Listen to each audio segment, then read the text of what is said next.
আজকে মনে হয় স্যার আইতো না রে, অনেক বেলা হয়ে গেছে। না আমি জায়গা তুই থাক। আচ্ছা তুই কইতাছ যখন তাহলে থাকি। তোমরা সবাই কেমন আছো? ভালো আছি স্যার, আপনি কেমন আছেন? ভালো আছি। আজকে তোমরা বেশি পড়াবো না, কে স্যার? প্রশ্ন করবো। করেন স্যার। ধরো তুমি পানি খাইতে গেলা, পানি খাইতে গ্লাসটা তোমার টেবিলের উপরে পানি সহ পড়ে গেল, এটা মাতৃভাষায় কি বলবো? মাতৃভাষা মানে তো মায়ের ভাষা। হ্যাঁ, মানে আমার মাই যেভাবে কয় ওইভাবেই তো আমি কমু। গোলামের ভূত, এই পানি তাড়াতাড়ি মুছবি, তা নাহলে তোর বাপরে দিয়ে চাটাই পরিষ্কার করামু। এটাই কি মাতৃভাষা? মাই তো এইভাবেই কয়, এজন্যই তো আমি কইলাম যে মায়ের ভাষাই কই। আচ্ছা সাকিব, তুমি বলো তো 1971 সালে কি হয়েছিল?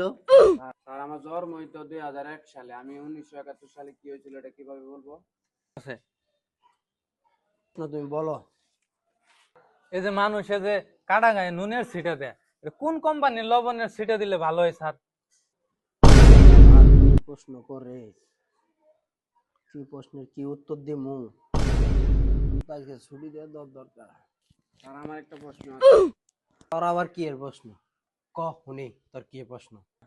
আমার প্রশ্ন হলো যে রুটি তো আমরা সিরাই খাই, তাহলে রুটি গোল করে বানানোর কি দরকার? রুটি বানায় কেডা? কে আমার আম্মা বানাই। তোর মায়ের রুটি বানায়, গোল কইরা বানায় না কিছু কইরা বানায়? তোর সিরা খাইতে সমস্যা কে? স্যার আমার আর একটা প্রশ্ন আছে স্যার।